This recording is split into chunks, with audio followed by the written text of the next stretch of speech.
good afternoon. We welcome you all into this wonderful session today. My name is Vidya, and I'll be your moderator for today. I'm a counselor with one to one help. We are an EAP organization, as some of you may already know, and the primary service we provide is counseling. So, on the occasion of Women's Day, we discuss another topic, the power of women supporting women, giving to gain. Okay. So, why are we doing this event?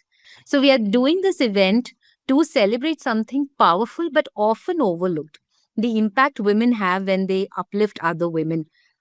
So, and on that note, I would now like to welcome our esteemed speaker for today that I take great joy in introducing and, looking forward to this event. So, it's a privilege to welcome Ms. Rajalaxmi Padhi, Deputy General Manager at Bank of India, Head Office, a leader who truly embodies the spirit of grace under pressure. With a master's degree in social work and several advanced certifications in business management, training and development, digital HR transformation, and POSH training, Ms. Pari brings expertise and a people centered perspective to her work. Over the course of more than 3 decades with Bank of India, she has contributed across HR and has served in multiple leadership positions as well. In her current role, she is steering HR transformation initiatives, helping build a more responsive, future ready organization. We are delighted to have you with us today, ma'am, and look forward to hearing your insights and experiences regarding this topic. I now would request you to say a few words to introduce the topic for today and the theme that we have. Thank you, Vidya, and everybody else in this beautiful audience. Though I cannot see, but I can feel the passion and I can feel the uh, entire ambience around each one of us. The topic Gift to Gain, which is the main theme of this year's International Women's Day, is a lot to do with us. Women are naturally born to give, naturally born to nurture, naturally born to care. And while giving, we learn, we trust, we respect, and we share. This all encompassing woman that we call Atri is actually the true spirit of gift to gain. When we give respect, we earn respect. When we give sharing or when we share, we learn to share and people share with us. And when you give dignity to a fellow being, you get back dignity. So, as the famous adage goes, whatever you give comes back to you manifold. So, here it is, you give and you gain. You give knowledge, you gain it back. You learn it back. And therein lies the spirit where you bring in toto a very inclusive and a wonderful environment all around you. Thank you. Thank you, ma'am. I think that's a great start to today's discussion. When we learn to give, we also gain because it's always, it comes back, it's a circle. And on that note, I would like to start off with my first question for you, which is, when did you first realize the importance of having another woman support you or advocate for you? Mm. Now it's almost 3 decades. And looking back, story runs like this. Say about 20 years ago, when I was first giving a post in a different branch or posting, and I was about to join, but there lied a bias around me that no, we don't want this lady officer coming to this particular branch or office. And that's the first time I learned that a woman standing up for another woman, and that was for me. She was a senior woman leader who stood up for me in great many ways. And within 2, 3 weeks of my presence in that branch and working, The manager had to come and tell me, "Okay, this is what we had thought about you, ma'am. But herein lies a different story. You're so energetic and so powerful in working and so communicative and so good at work that we have to change this about you. And this is all because this woman leader said that let her come. Do not let biases and stereotypes surround you." So that is the first aspect of my banking career where I learned to overcome this bias very early in my career. Wonderful, wonderful. And I think you brought out a very important point, which is, how biases are going to be an inevitable part of our life, not just in our career, but think of any role that we are playing today. It could be of a mother, of a sister, daughter, manager, boss, friend. Anywhere we go, I think there is always this bias that comes in. Either of you should be doing better or, you're not doing great. So while that is also there, like you said, when a senior leader showed trust in you and confidence that you're going to do well, and then of course the confidence that you had in yourself that you will make it and you will show progress, and the consistency, the hard work that you showed, it really uh, sort of changed the table, and everyone on the other end came back and told you about how much they appreciate your presence in the branch.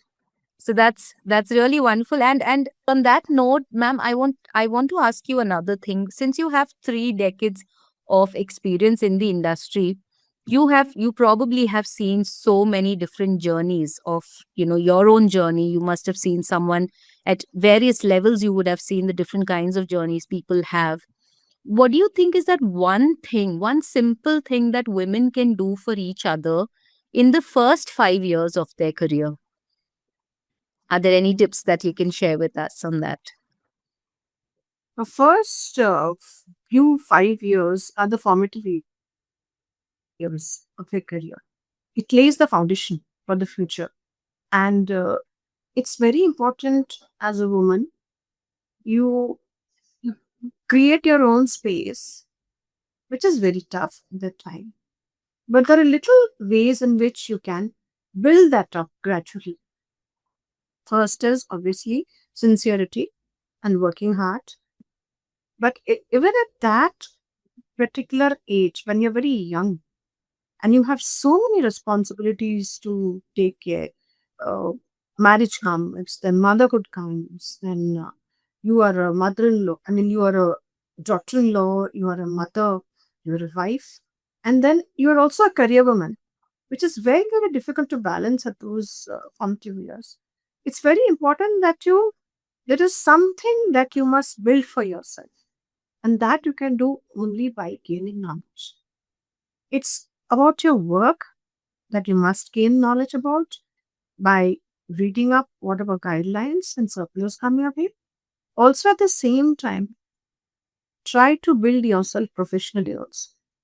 Those formative years set the stone for the future. So, build up some credibility in whatever way you can. Build up your sincerity towards work, your hard work, and also learn to mingle with your colleagues, with your female colleagues. Learn to share, learn to give, and you'll see how you will get back much well. So, these first 5 years are very important where you not only learn but you also share. That would Right, be the right. advice for the women colleagues in the first 5 years. Right, right. So some things that every woman can think of that needs to be, like you said, it's a formative year for anyone who is joining a workforce, building their career. So certain things that should lay the foundation. One, definitely, like you said, has to be sincerity towards the job that you're doing. One also needs to be a hard work, open to learning. Also, like you said, one very important point about staying afloat with the current aspects of their work, gaining enough knowledge to understand what is the current work environment like, what is the requirement, and networking. I think that is where you also lay emphasis, because Networking also would help them to understand what lays ahead, what lies ahead of them. How is it that they can build on their career? And it obviously, like you said, when you are sharing with others, you are also gaining knowledge of things that you may not be aware of. So definitely those are things that, as ma'am suggested, these are certain things that each of us should keep in mind while trying to look at how is it that we can build that kind of a system in the first 5 years of our work or of our career. Okay, ma'am, I'm sure there have been so many instances where you would have helped another woman, but can you talk to us about a time you chose to advocate for another woman, and what really made you do it, that you decided to show up for another person? There could be many instances, and in the professional career, given the space where I have worked quite many years in the field of HR, both at zonal office level and at the corporate office level, there are instances where you are in a professional space where you are able to help many women. There are different issues to be tackled, and you try to do your level best to help the women folk, because a woman comes with double responsibilities, a career woman, and it's important that in whatever space you are, you recognize those challenges which a woman, a professional woman faces in a career. And I wouldn't say that a single career woman does not face responsibilities, because given the society we are in, we also have single women, career women, who have equal responsibilities on the home front also. So it's very important to recognize that. And there have been many instances, I can just talk of one incident where sitting in the corporate office, there was a lady who was facing a lot of issues, on the professional front, like getting derided, getting insulted, getting humiliated. And there was a constant struggle within her, to get recognized, to get that platform. And it's very important if you're able to help at the right moment. So that is where I stepped in. Probably it was a very small thing which I did, very small effort it required on my part, but definitely it made the difference to her. And it not only changed the outlook she was further pushed into, the environment she was further posted into, but it did wonders to her. And today that lady is growing, and probably definitely, going to get a lot more professional elevations. So at that moment, it might look like you haven't done much. It is important that you pick up the right moment to be able to advocate for another goal. And that is only possible if you can empathize and you can feel and you can be with the person for that moment. So it's very important that we women leaders, or whatever space you work in, it's important to recognize that best moment for that other woman and advocate for them. That's so beautifully said, and often overlooked as well, because I feel that when someone is in a role of position, it's just assumed that obviously they have to do this, as a leader. But how many times does that happen is the question. And also, like you said, when you said something like it's important to know when is the right moment to push someone towards the growth that they're looking for, it also means that you should be closely observing their journey enough to know that, okay, this person has been doing well and deserves the limelight, deserves the visibility. So it's so beautiful that you mentioned that it's important to see what the journey looks like for another individual. And empathy, I think, is so much part of this, right? A large part of how a leader or someone in a position of power can choose to show and choose not to show it as well. So what you're saying, it makes so much difference. And I'm sure, like you said, that today this person is doing so well. That's because of that. While you're obviously being very humble and saying you played a very small role, but I think that was important and a huge part that it played in the person's success today. So thank you for also gently reminding each one of us that that smaller nudge and that smaller, moment that you identify where you choose to stand up for someone can really make or break their lives. Now that brings me to another bit that I would like to ask, ma'am. So here, ma'am, we would like to understand that in your opinion, why do you think women sometimes are in silent competition with each other? I mean, we speak so much about how it's important to support one another, but it's also true that in today's day and age, there is a lot of competition. There's bottleneck competition, and everyone's trying to do their best. Why do you think women sometimes are in silent competition with each other, and how do you think this is impacting women and their work environment today? If you could just shed some light on it. Yeah, that's very interesting, Vidya. Thanks for that lovely question. Because competition is there, we all work in professional space, but the silent competition, which is not visible but felt, is definitely there. It sometimes kills camaraderie between the women, which definitely is negative. But silent competition often happens because you feel that the opportunities you have are less, very limited, and very scarce. Believe me, that's not the case. Because everybody here is out to compete and do better. But when you share and when you collaborate and we learn to be in a team and bring out the best effort, we should always remember that gives the best results, always. And each member in the team shines out. So when you learn to give respect and you will learn to share and you make everybody work together in a similar fashion in a team, then the competition disappears. Because then it is the team which is doing well, not you alone.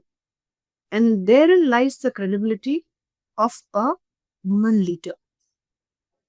If you are able to bring that in a team wherever you're working, the competition is going to disappear.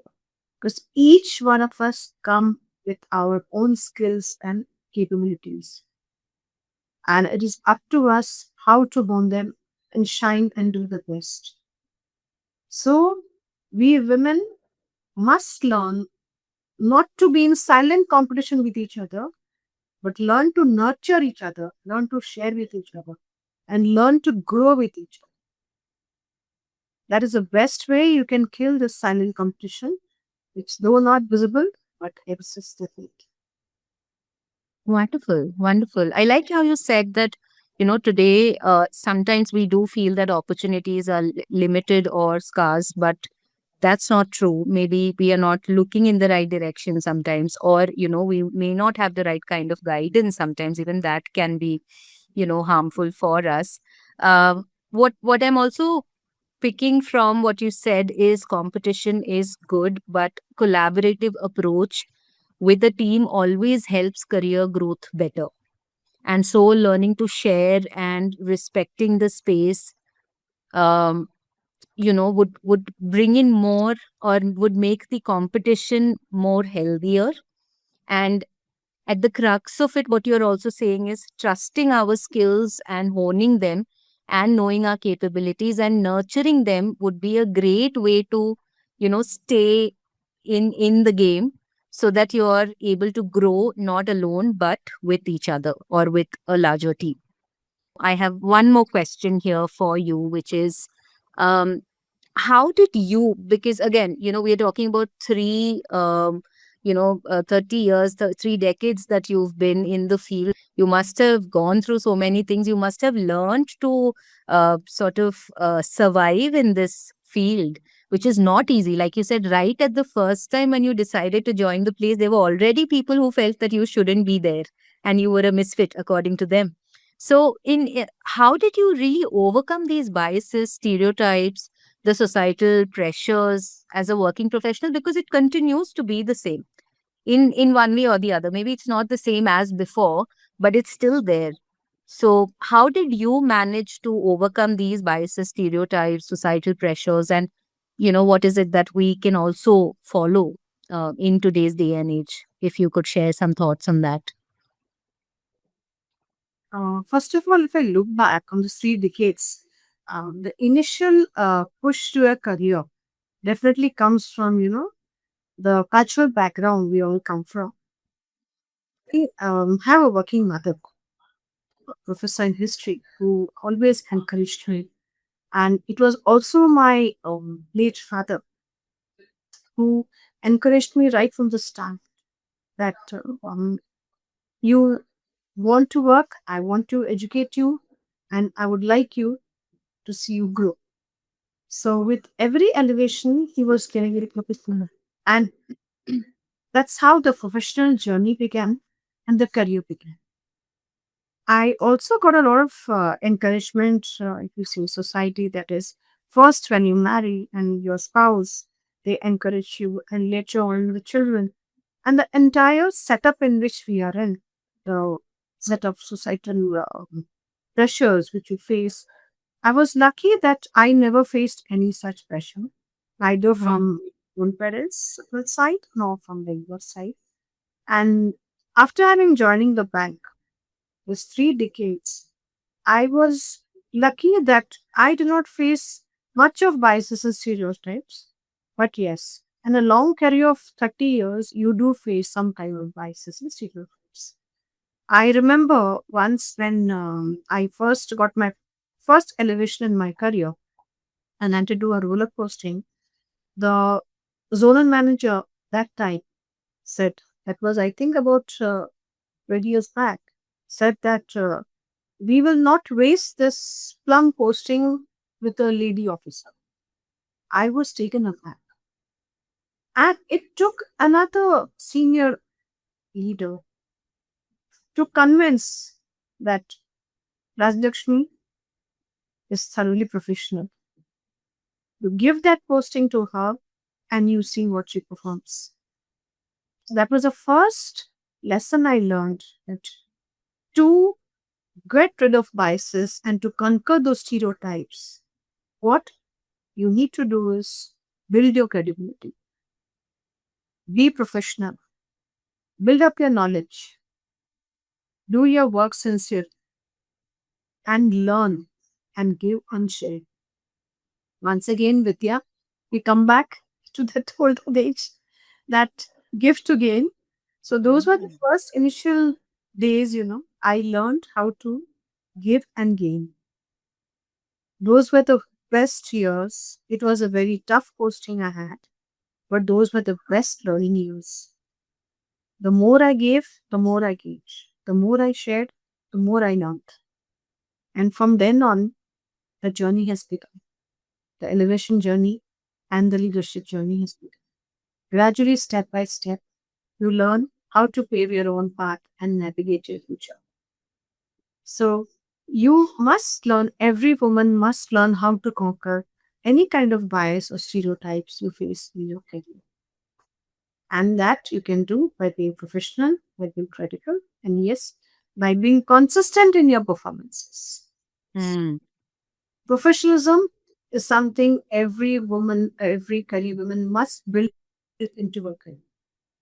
Professionalism in terms of knowing what you're doing and knowing the consequences what you're doing, being consistent, being stable, being steady, and learning to balance and walk the tightrope of being a mother, a wife, a daughter, a daughter-in-law, and also a career woman.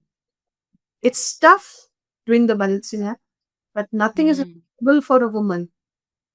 Every woman has the power to conquer that, and they are all capable. Wonderful. So beautifully said. I think everyone would echo with what ma'am said in terms of, I don't think there's any woman today here right now in this platform who would say that they're only doing one role. I'm sure each of us are wearing multiple hats, like ma'am said, of a daughter, daughter in law, a career woman, someone who's single yet taking care of family, doing their work, someone who's a mother and owning a job in a, very senior position. Basically multiple tasks that women are doing. What I'm taking back from what ma'am is also saying is we need to have patience, because what I'm understanding is that at any given point, stereotypes and biases are not going to, leave any of us. It is always going to be carried forward in one way or the other, as the generations keep changing. So one thing, ma'am, that you're saying is definitely patience, that is important. Another thing is consistency, and like you said, building one's credibility. So important, right, in today's day and age, because that's when people know that they can fall back on you. I'm sure that when someone showed that trust on you, they just didn't do it without knowing what you're capable of. You must have shown that through your own, in the time that you worked, they were able to see that, because of which they were able to build that kind of trust in you. So like you said, consistency, building your credibility, being professional, building the knowledge around the field that you're in, sincerity, and like you said, giving and gaining. The more we give, the more we are able to gain. And that is one way in which we can definitely beat the different types of stereotypes, biases that are thrown at us. Thank you. Thank you so much, ma'am. On that note, ma'am, I have my last question for today, which is, what would be some things that, like a few words of wisdom that you would like to share with the next generation of women? The next generation of women are a very young and vibrant lot, and truly stay confident of all the abilities you possess. Uh, be credible in your work.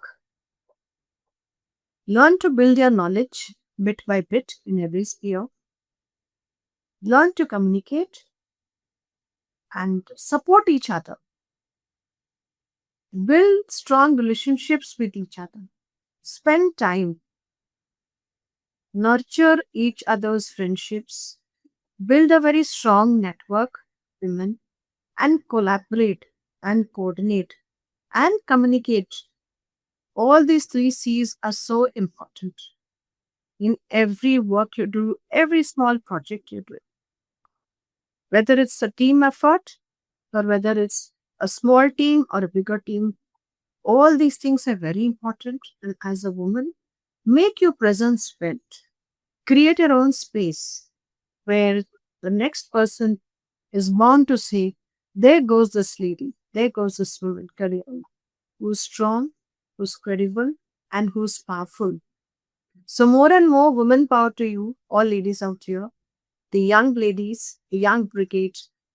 Build in more camaraderie between yourselves, build strong networking relationships, and nurture each other.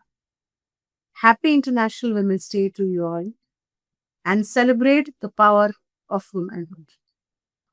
So again, once again, thank you so much, Rajalaxmi ma'am, for your valuable perspectives. And thank you everyone for joining us and being part of this important dialogue. So with this, we come to the end of the session today.